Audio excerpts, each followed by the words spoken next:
Friends అందరికీ నమస్కారం. ఈ వీడియోలో మనం మన గ్రామ వార్డు సచివాలయం ఎంప్లాయీస్ సంబంధించి మన యొక్క డీర్నెస్ అలయన్స్ అనేవి ఏరియర్స్ అనేవి ఎంత రావాలో ఈ వీడియోలో మనం డీటెయిల్గా తెలుసుకుందాము. ఫస్ట్ మనందరూ తెలుసు, డీర్నెస్ అలయన్స్ అనేది ఎవ్రీ ఇయర్ 2 times అయితే ఇవ్వడం జరుగుతుంది. అది ఎప్పుడు అంటే జనవరిలో ఒకసారి ఇవ్వడం జరుగుతుంది, అలాగే జూలైలో ఒకసారి ఇవ్వడం జరుగుతుంది అనమాట. అందుకే మీరు చూస్తే ప్రతి జీవోలో కూడా ఏంటంటే with effective from 1st July అంటారు, లేకపోతే విత్ ఎఫెక్టివ్ ఫ్రమ్ 1st జనవరి అని చెప్పి మనకి జీవోలో అయితే స్పష్టంగా ఇవ్వడం జరుగుతుంది. కాబట్టి దీన్ని బట్టి అర్థం చేసుకోవచ్చు ఏంటంటే మనకి జనవరిలో జూలైలో మనకి ఎవ్రీ ఇయర్ 2 times అయితే మన డీర్నెస్ అలయన్స్ అనేది పెంచడం జరుగుతుంది. మనకి ఇక్కడ ఒక పాయింట్ గమనించాలి. ఆ పాయింట్ ఏంటంటే మనకి డీర్నెస్ అలయన్స్ అనేది లేట్గా ఇచ్చినా కూడా దాని పీరియడ్ అనేది మాత్రం ఎటువంటి మార్పు ఉండదు. అది ఎప్పటి నుంచి అమలు చేయాల్సిన టైం ఉందో అప్పటి నుంచి అయితే అమలు చేయడం జరుగుతుంది. కాబట్టి మనకేంటంటే అవి ఏంటంటే బకాయిలుగా ఉండిపోవడం జరిగింది ఎప్పుడు కూడా. ఇప్పుడు ఆ బకాయిల్ని మనం చూద్దాము ఎంత రావాలి ఏందని. ఫస్ట్ మనం చూసుకుంటే ఇక్కడ చూడండి, ఇక్కడ నేనైతే మీకు క్లియర్గా అర్థం అవ్వడం కోసం ఒక కాలంలో మంత్ తీసుకున్నాను, మంత్ ఇయర్. అలాగే నెక్స్ట్ ఇక్కడ మన బేసిక్ పే ఎంటర్ చేసుకోవాలి. ఎందుకంటే డిఏ అనేది ఓన్లీ బేసిక్ పే మీద ఆధారపడి ఉంటుంది కాబట్టి ఇక్కడ నేను బేసిక్ పే అని పెట్టుకున్నాను. ఆ తర్వాత రన్నింగ్ డిఏ అంటే ఆ నెలలో మన శాలరీ తీసుకున్న డీర్నెస్ అలయన్స్ రేట్ ఎంతైతే ఉందో అది తీసుకోవాలి ఇక్కడ మెయిన్.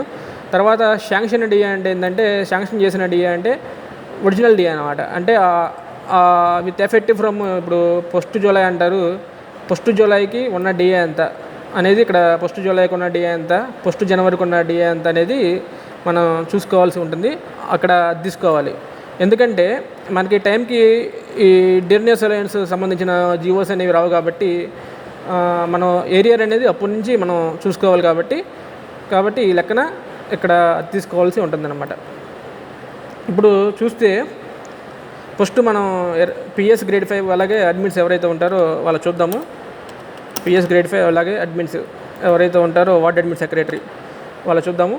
వాళ్ళకి ఫస్ట్ బేసిక్ పే వచ్చేసి ఇనిషియల్గా 23,120 అయితే ఉంటుంది, అదంతా తెలుసు అనమాట. ఇక్కడ నుంచి మనం 1 year పాటు అదే ఉంటుంది. తర్వాత ఇక్కడ ఇంక్రిమెంట్ అనేది రావడం జరుగుతుంది.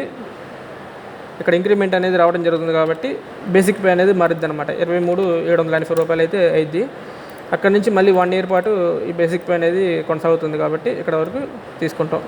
ఇక్కడ 24,500 అనేది జూలై 1st నుంచి అయితే రావడం జరిగింది. ప్రజెంట్ దాన్ని మనం వదిలేద్దాము. ఇంకా మనకి రావాల్సిన డిఏ అనేది 2 పెండింగ్ ఉన్నాయి అనమాట. జనవరి 24 ఒకటి రావాలి, 01/2024 సంబంధించిన డిఏ ఒకటి పెండింగ్ ఉంది. అలాగే 1st జూలై 2024 సంబంధించిన డిఏ కూడా మనకి ఇంకా పెండింగ్లోనే ఉందన్నమాట. అవి వస్తే ఏంటంటే శాలరీ అనేది ఇంకా కొంచెం 6% పెరిగిద్ది అనమాట. దానికి తోడు మళ్ళీ ఐఆర్ కూడా ఇస్తే ఇంకా శాలరీ అనేది కొంచెం పెరగడానికి ఛాన్స్ ఉంటుంది. ఇప్పుడు మనకి ఈ జూలై 2022 అంటే 01/07/2022 డిఏ అంతా 26.39 అనమాట. కానీ మన శాలరీ తీసుకుంది ఎంత 20.02 రేట్ ప్రకారం మన శాలరీ అనేది తీసుకున్నాము. యాక్చువల్గా అయితే శాంక్షన్ చేసిన డిఏ అంతా 26.39. కాబట్టి ఆ ఏరియర్ ఎంతైతే ఉందో అది కూడా మనకి ఇవ్వడం జరుగుతుంది బకాయి కింద. కాబట్టి ఇక్కడ 26.39 తీసుకోవాలి. అది ఇక్కడ నుంచి ఇక్కడ దాకా ఉంటుంది అనమాట. తర్వాత 01/01/2023 అంతగా 30.03 ఇచ్చారు. డిఏ అనేది 30.03. కానీ మన శాలరీ తీసుకున్న డిఏ అంత 20.02 కాబట్టి ఆ ఏరియర్ కూడా మనం లెక్కేసుకోవాలి. తర్వాత ఇక్కడ నుంచి ఇక్కడ దాకా ఉంటుంది. మళ్ళీ జూలైలో డిఏ అనేది మారిద్ది కాబట్టి ఇక్కడంతా మళ్ళీ జూలైలో 33.67 అనేది మనం తీసుకోవాలి. ఇక్కడ నుంచి ఎక్కడ దాకా ఉంటుంది ఇది ఇంకా ప్రజెంట్ ఇదే రన్ అవుతుంది. ఇంకా తర్వాత మనకి జియో అయితే ఏమీ ఇవ్వలేదు కాబట్టి ఇక్కడ నుంచి ఇక్కడ వరకు ఇదే ఉంటుంది. రేపు మళ్ళీ మనకి జియో అనేది ఇచ్చారనుకోండి విత్ ఎఫెక్టివ్ ఫ్రమ్ అని చెప్పి 1st జనవరి 2024 నుంచి ఇచ్చారనుకోండి, అప్పుడు మళ్ళీ మనకి ఏరియర్ అనేది ఇంకొంచెం పెరిగిద్ది అనమాట. ఈ విధంగా మనం క్యాలిక్యులేషన్ అనేది చేసుకోవాల్సి ఉంటుంది. చూడండి, ఓవరాల్గా చూస్తే ఇప్పుడు ఎవరైతే పిఎస్ గ్రేడ్ 5 అడ్మిన్స్ ఎవరైతే ఉంటారో వాళ్ళకి ఓవరాల్గా చూస్తే 44,362 రూపీస్ అయితే రావడం జరుగుతుంది. ఇందులో మనకి ఓవరాల్గా 100% అనేది రాదు కాబట్టి మనకి 100% అయితే మన డైరెక్ట్ అకౌంట్లో అయితే ఎవరు 90% అయితే మన అకౌంట్లోకి అయితే ట్రాన్స్ఫర్ చేయడం జరుగుతుంది. ఏరియర్ బిల్ పెట్టుకున్నాక ఏరియర్ కింద మనకి ట్రాన్స్ఫర్ చేయడం జరుగుతుంది. ఈ 10% ఏంటంటే మన ప్రాన్ అకౌంట్లోకి అయితే వెళ్ళడం జరుగుతుంది. 10% అనేది మన ప్రాన్ అకౌంట్లోకి అయితే ట్రాన్స్ఫర్ చేయడం జరుగుతుంది. ఇది ఈ విధంగా మనం చూసుకోవచ్చు. అలాగే ఇప్పుడు ఎవరైతే 22,460 రూపీస్ ఉంటారో రిమైనింగ్ ఎంప్లాయీస్ వాళ్ళు చూద్దాము. ఇక్కడ వాళ్ళకి ఫస్ట్ 22,460 ఉంటుంది. ఈ బేసిక్ పే అనేది 1 ఇయర్ పాటు అలాగే ఉంటుంది కాబట్టి ఇక్కడ ఇలా తీసుకున్నాం. తర్వాత 1 ఇంక్రిమెంట్ అనేది రావడం జరుగుతుంది. 23,120 అయితే అవ్వడం జరుగుతుంది.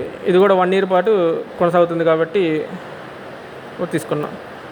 ఇలా చూస్తే ఎంతంటే టోటల్ అనేది 43,113 రూపీస్ అయితే రావడం జరిగింది. ఇందులో 90% అంటే 38,802 రూపీస్ అయితే మనకి క్యాష్ రూపంలో మన అకౌంట్లో అయితే రావడం జరుగుతుంది. మిగతా రిమైనింగ్ 4,311 రూపీస్ అయితే ప్రాన్ అకౌంట్లోకి అయితే వెళ్ళడం జరుగుతుంది. వీటన్నిటిని కూడా ఏంటంటే మొత్తం మనకి ఇన్స్టాల్మెంట్ల వారీగా మనకి ఇవ్వడం జరుగుతుంది. సిఎఫ్ఎంఎస్లో మనకి బిల్లు పెట్టుకోమని అయితే ఆప్షన్ అయితే ఇవ్వడం జరుగుతుంది. అప్పుడు మనం ఈ బిల్ అనేది పెట్టుకుంటే ఈ ఏరియర్ అమౌంట్ అనేది క్రియేట్ అవ్వడం జరుగుతుంది అనమాట. ఇవి ఎప్పుడు దాకంటే ఏరియర్స్ అనేవి మనకి 30 జూన్ 2024 వరకు ఏరియర్స్ అనమాట. ఇవి రేపు ఇంకా జనవరి సంబంధించిన జియో ఓడిస్తే మళ్ళీ కొంచెం ఏరియర్ అనేది మనకు రావడానికి ఛాన్స్ ఉంటుందన్నమాట. ఈ విధంగా మనం డిఏ క్యాలిక్యులేషన్ అనేది చేసుకోవచ్చు. అందరికి కూడా చాలా అర్థమయ్యే ప్రాసెస్ అనమాట. ఇక్కడ మనం మంత్ తీసుకుంటాము, ఓ పక్క మన బేసిక్ పే అనేది తీసుకుంటాము.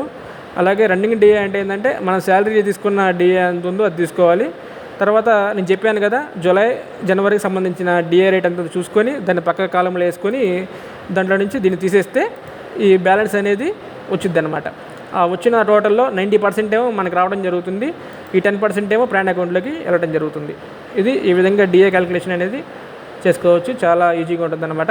అలాగే మన ఛానల్లో మన గ్రామ వార్డు సచివాలయం ఎంప్లాయీస్ సంబంధించి వీడియోస్ అయితే పెట్టడం జరుగుతుంది. అందరూ ఎవరైనా ఇంకా సబ్స్క్రైబ్ చేసుకోండి. మీ ఫ్రెండ్స్కి కూడా షేర్ చేయండి. Thank you.